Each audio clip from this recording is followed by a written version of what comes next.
Romantic lead. Ika muna. I think I had my share. You know, rom-com.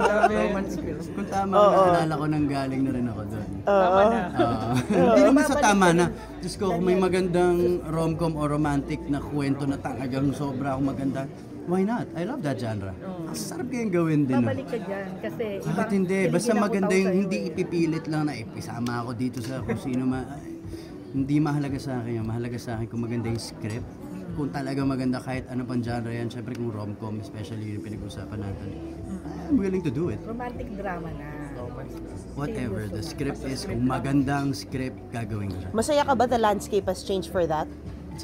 Sa Romantic comedy, romantic paano drama. nagbago lang script? I mean, may love team pa rin. Pero kumbaga ngayon, mas risque na yung ibang mga I think kwento. the term is not love team na eh. I think Oo, it's, exactly. Yun na lang, co-actor mo na lang. Oo. Co-actor mo na lang.